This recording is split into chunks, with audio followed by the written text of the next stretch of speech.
Namaskar and welcome to Diplomatic Dispatch. I'm your host, Vikas Swarup. Tonight, we examine India's unique relationship with Nepal following the visit of the Prime Minister of Nepal, His Excellency Sher Bahadur Deuba, to India from April 1 to April 3.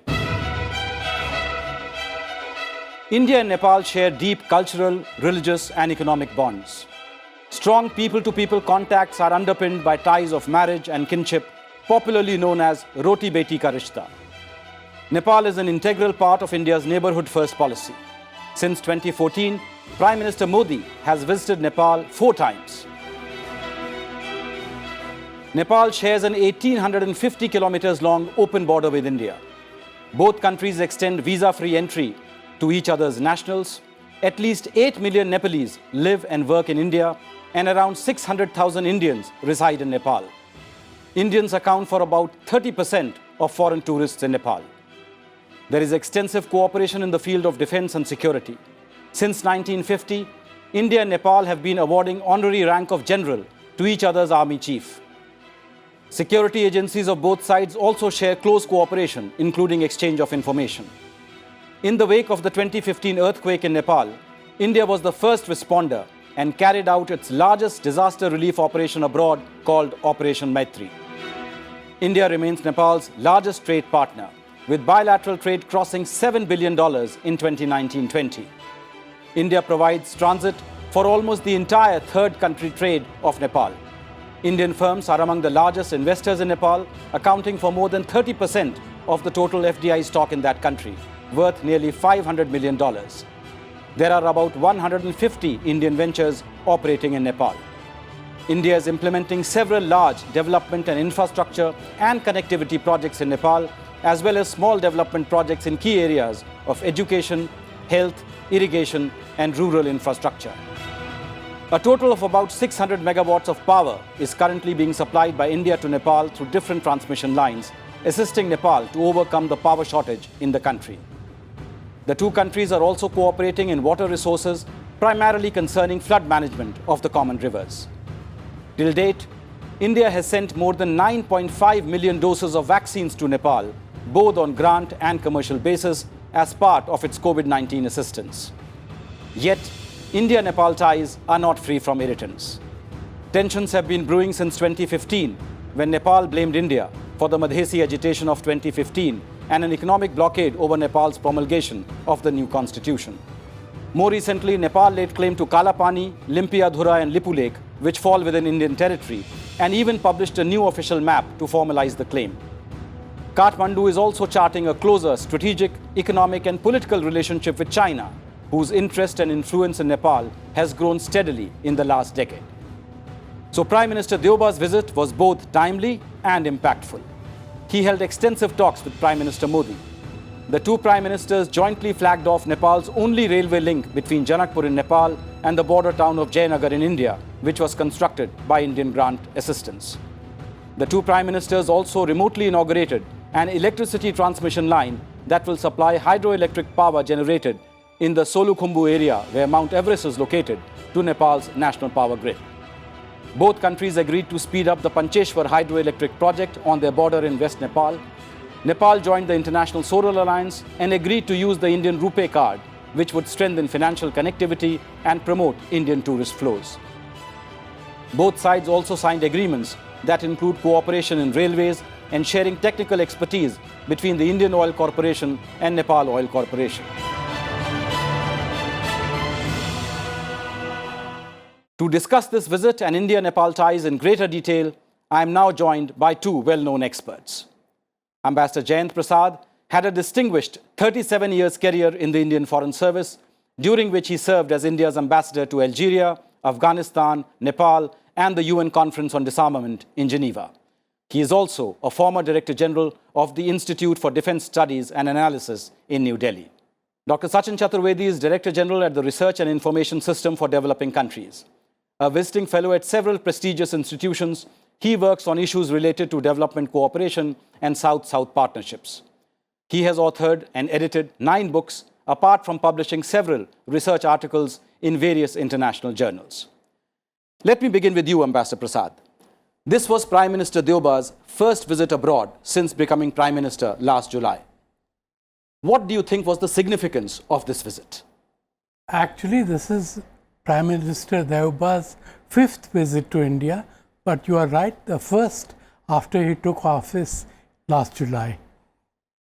He is an astute politician and he came here with the intention of resetting ties which have seen better days in the past.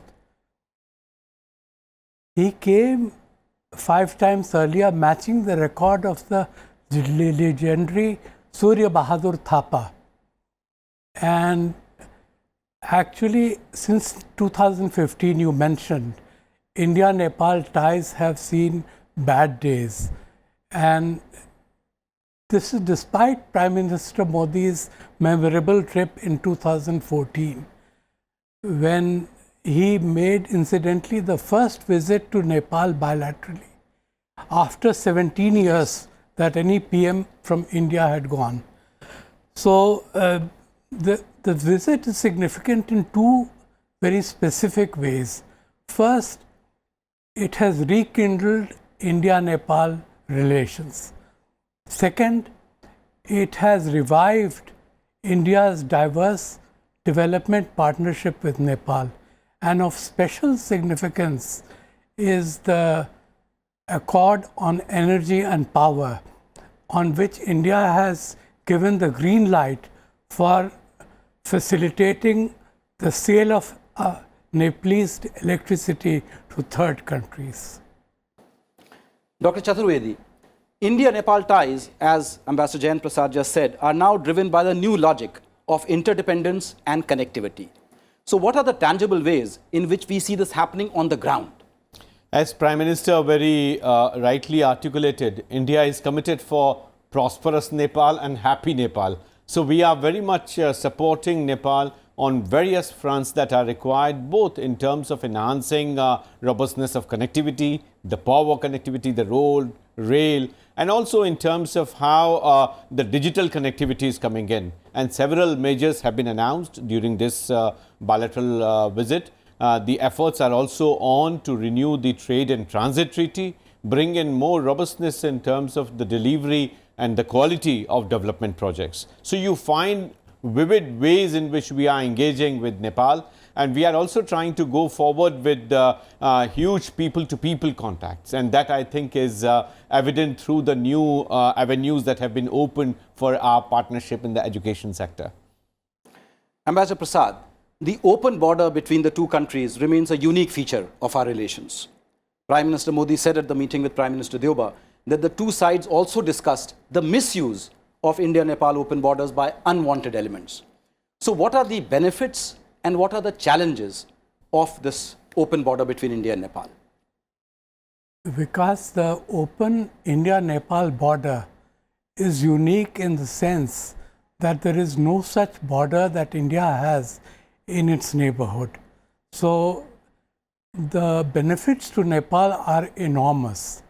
For example, Nepalese citizens are exempt from the application of the Indian passport rules and the registration of foreigners order.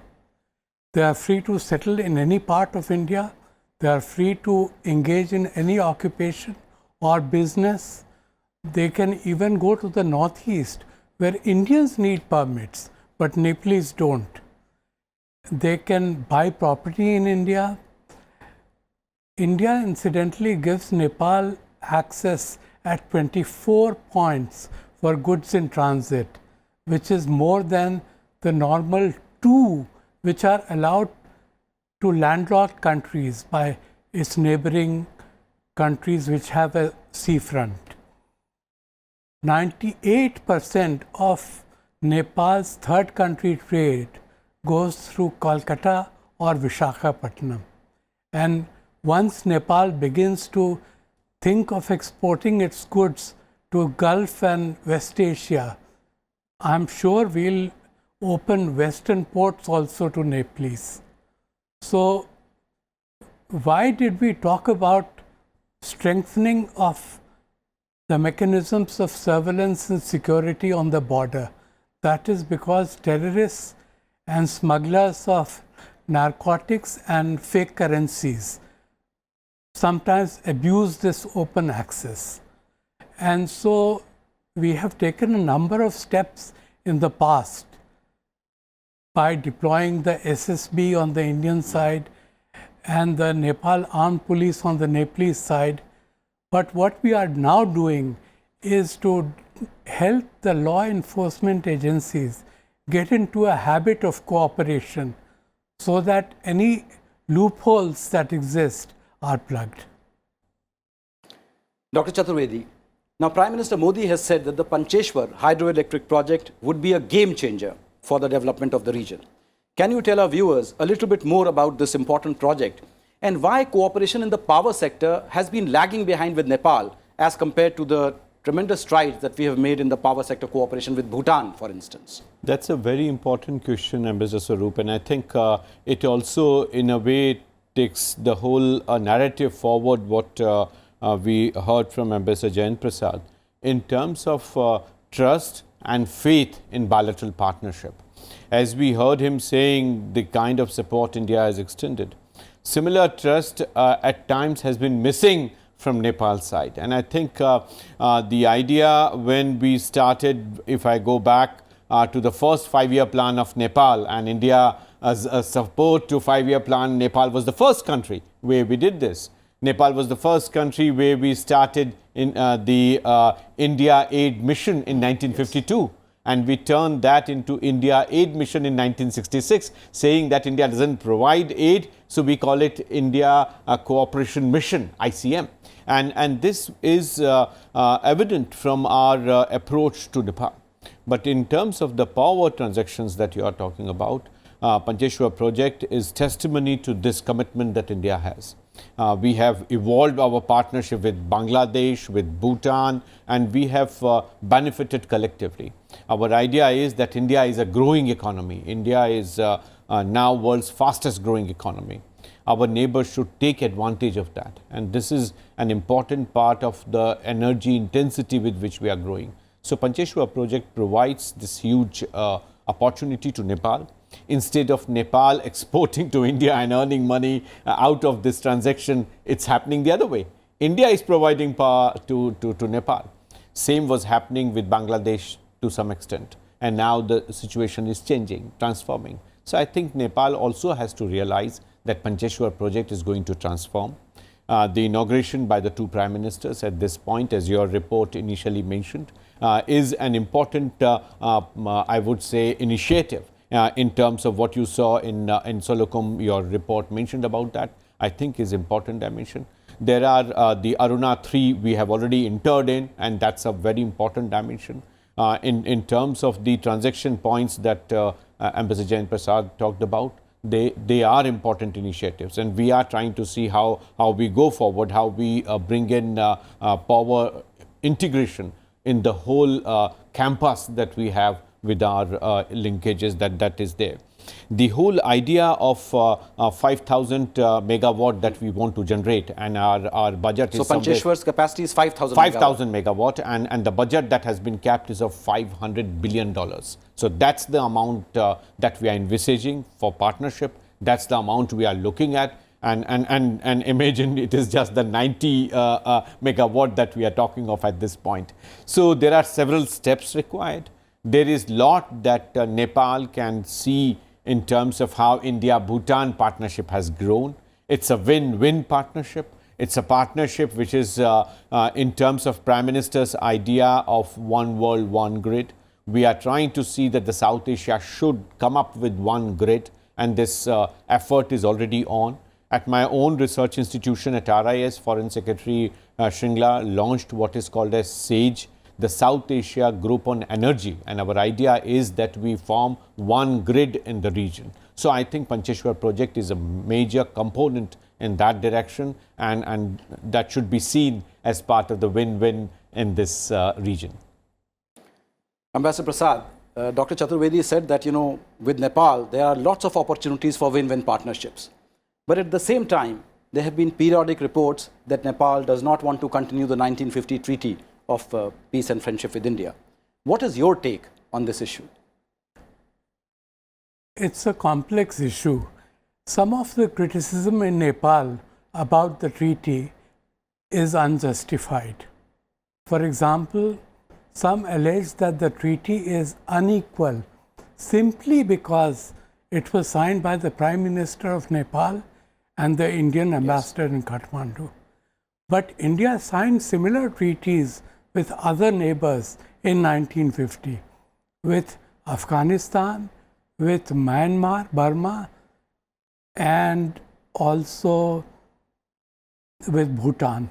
The Bhutan treaty has since been revised. The January 1950 signature of the India-Afghanistan treaty was done by Prime Minister Jawaharlal Nehru and the Afghan ambassador in New Delhi, Najibullah. So this criticism doesn't hold any water. However, the Nepalese believe that after 7 decades, the treaty needs a relook and the treaty needs to be amended. And we have no quarrel with that. In fact, successive Indian Prime Ministers, including Prime Minister Modi, since 2000 have agreed that the foreign secretaries should look at all the aspects of the rectification required in the treaty and amend it accordingly. And Prime Minister Deuba himself, in his previous premierships in 2002 and 2004, took this up and had it recorded as part of the India-Nepal agreement at that time. So India would be happy to proceed in that direction so long as Nepal makes concrete suggestions in this regard. Right. Dr. Chaturvedi, now turning to the business side, how do you assess India-Nepal business ties and what more can be done to boost bilateral trade? I think, Ambassador Swarup, when we talk about trade, probably more than trade, Nepal has to consider the foreign direct investment opportunities for Nepal. What we are seeing in the evolution of our trade partnership with Nepal is the capacity, the domestic production capacity. And more is required for Nepal to address the huge trade deficit that they are ending up. And not just with India. All their trading partners whom they are exporting, they are importing much more than that. And this is the reason why domestic production capacity is important.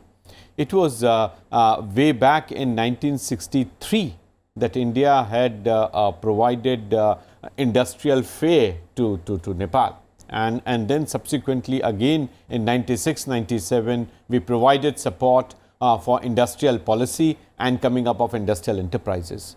More is required by them to invite Indian investments. If you remember, Dabur had invested and Dabur had to withdraw from there. The idea was to do the value addition. The idea was also to share with them the way India has evolved the National Biodiversity Authority. That was one of the apprehensions in Nepal, that the biodiversity would disappear. So there are ways. Dabur is working here in India. There are several other biodiversity-based firms. So it is important that we evolve trust. We bring in business ethics for the firms to follow. And I think the firms would deliver because it's the raw material for them for their long-term sustainability. So investment, I think, is extremely important. Enhancing domestic production portfolio is very important for Nepal. If you see the industrial production and its share in their GDP has been constantly continuing to be extremely low. So manufacturing requires a huge boost in Nepal's economy, and that's where they can do value addition. Fortunately, agriculture production in Nepal has expanded, has diversified. More value addition probably would fetch more value for the economy, and they would be able to bridge the trade deficit. The Honorable Prime Minister also met Indian business community. He invited investments in power sector. He invited investments in digital aspects. I think they are going to take Nepal forward. Their integration, what is right now at people-to-people level, has to be expanded to business. And you are absolutely right. What can be done? And in my view, I think investment opportunities, leveraging India's strength would expand their ability to enhance the export part of the trade and not just the import. Ambassador Prasad, Nepal has joined China's Belt and Road Initiative. China also played a role in bringing the major communist parties, the Maoists and the UML, together to form the Nepal Communist Party. And under Prime Minister KP Sharma Oli, Nepal signed up to framework agreements with China on trade, transit and infrastructure. So how does the China factor impact India-Nepal relations? I'm so glad, Vikas, you asked this question, because there is a lot of misunderstanding about this. Look, sandwiched between India and China, two countries making the fastest progress in the world, China must have good relations with both. However, Nepal has always been south-oriented in terms of its society and economy. India supplies Nepal essentials like fertilizers, petroleum, electricity, and iodized salt, to name just a few commodities. China doesn't supply these commodities, and it cannot because of geographical factors. Nepal, as you said, joined the BRI some years ago, 5 years ago. There were two emblematic projects identified then. The Trans-Himalayan Connectivity Network, comprising roads and railways, and the railway was to come from Lhasa to Kathmandu, Pokhara and Lumbini. And the second project was to create a Nepal-China free trade area. But nothing has moved in 5 years. And the Nepalese have been reticent about committing themselves to taking huge loans, because the background is that the Chinese investments in Nepal have astronomically gone up. They have overtaken India's investments. But according to the Nepalese government sources, the total quantum of grant that China has made to Nepal is less than 2% compared to all the other countries that are partnering Nepal. So India has to do two things. It has to up its investment and its development partnership, and that will take care of the China factor. Absolutely. Dr. Chaturvedi, now turning to the tourism side. What is the Ramayan circuit being built between India and Nepal, and how is it going to benefit tourism flows between the two countries? Tourism has attracted huge attention.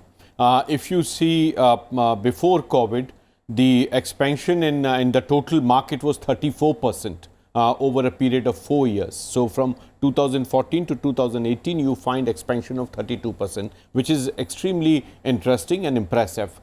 This, I think, has to be built up now, again, after the post-COVID scenario, and Nepal has lost out on tourism in a major way. So the religious tourism that is coming in, even from some pockets of India, medical tourism is coming in. The hospital that India has built in Dharan, Koirala Hospital, it is attracting quite a few patients from Bihar. They are going to attend the tourism that is there as part of religious circuits, but also the eye hospital that has come up there. So from that perspective, I think more and more such facilities are coming in.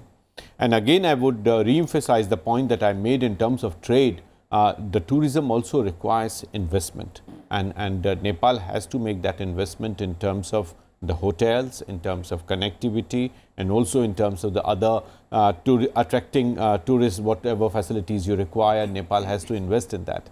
And that kind of approach would come in once Nepal revisits their FDI policy. And this is, I think, sometime in 2011 they had tried it. They again tried it in 2015-16. But probably time has come now for Nepal to revisit their FDI policy, so that capacity augmentation that is required in the tourism circuit is actually addressed. Ambassador Prasad, Prime Minister Deuba raised the boundary issue with Prime Minister Modi. Now, how should both countries resolve their differences over this very sensitive issue? You know, Prime Minister Deuba has been saddled with a very difficult inheritance. While the previous regime complicated this fairly straightforward question by altering its maps, by making constitutional changes.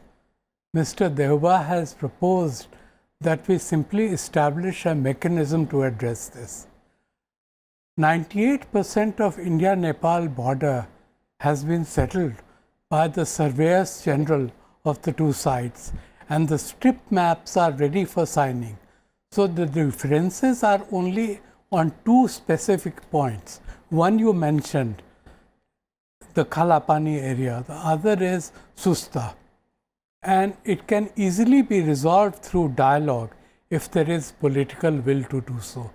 Thank you, Ambassador Prasad and Dr. Chaturvedi, for taking us through the intricacies of India's complex and intimate relationship with Nepal. As Prime Minister Modi said, the friendship of India and Nepal, the relationships amongst our people, provide an example not seen anywhere else in the world.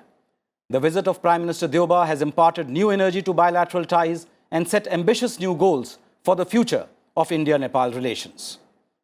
That is all I have for this edition of Diplomatic Dispatch. Till we meet again next week, good night and goodbye.